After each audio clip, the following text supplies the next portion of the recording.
Hey guys, Drifter here. Today I've got a video for you about Arabic servers, or servers anywhere in the Middle East, lack thereof, or the region we in the West would generally refer to as Arabia. There are tons of issues with servers and connections for COD players in the Middle East, and as far as I can tell, it's basically being ignored.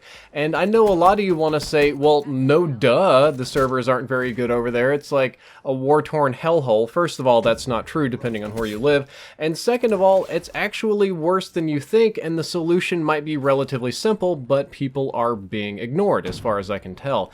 I saw lots of complaints on Reddit when Black Ops 3 first came out, pretty much similar to this one, people playing in UAE, Saudi Arabia, the most first world of the Arabic nations or the Gulf states. Very well-to-do people lagging miserably because they're being forced onto EU servers. You can look just about anywhere COD-related online and you'll see the same story. You can look on the official Black Ops 3 forums for Call of Duty, the Activision support forum, same kind of complaints. You can go on Twitter and Google it. There's just a random one I grabbed right there, some guy complaining at David Vonderhaar. Some people even made change.org petitions. This one didn't get very many supporters, but I think other ones reached a few thousand. And anywhere you go, anybody that lives in the Middle East is complaining about connections more on this Call of Duty than on past ones. Now, don't get me wrong, if you live in the Middle East, you're probably used to lag in gaming by now and lag in Call of Duty, but this has been especially bad. My personal inbox is also full of these complaints. So for those of you in the West, you're sitting here going, well, what's wrong? Who cares? What's going on here? The issue is that players in the Middle East are being forced mostly onto EU servers. If you live in, let's say, Saudi Arabia, we'll just go Saudi Arabia and Dubai. Those are the two wealthiest countries with probably the most COD players. Then you will always be placed on a server in Sweden, Berlin, or Ireland for some reason. Unsurprisingly, if you're playing thousands of miles away, you lag a lot and you lag consistently, and there's nothing you can do about it. I personally didn't believe this. We're going to talk about connections in the region in just a second, but then I got reports coming in from fans and subscribers that have Netdumas. Netduma is the router company I work with, and you can use it to see all the dedicated servers, which we'll be taking a look at in a little bit. But they were saying that they are always forced onto European dedicated servers, and because of that, they're always lagging just hundreds of milliseconds in lag.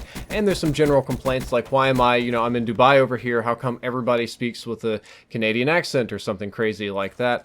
What's even weirder about this situation is that other fans have said that they use their Netduma tool to limit it to local only. They set the geofilter fairly tight, and there's no matches. Like, when they do that, they just can't play at all. They can't even do local peer-to-peer hosts, and maybe that's because everybody's on the EU dedies? I'm not sure what's going on, but it seems like if you live in the Middle East, you have a choice of playing with 100 to maybe 300 milliseconds of lag, or not playing at all, and there's no such thing as a local host. So again, the rest of you in the West are going to ask, well, who cares, or why should I care?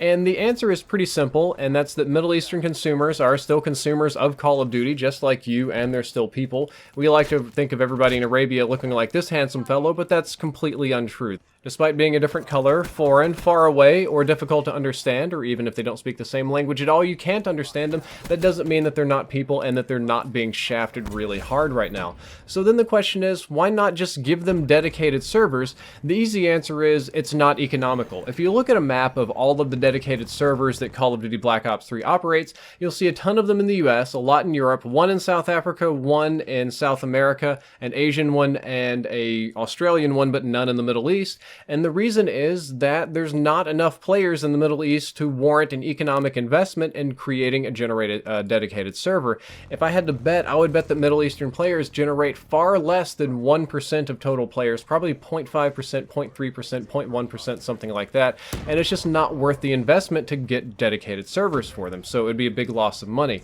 Speeds in the region are just kind of notoriously slow. If you look at the entire region as a whole, speeds are slow. They just kind of are. Their infrastructure is poor, it's behind, it's underdeveloped, often restricted.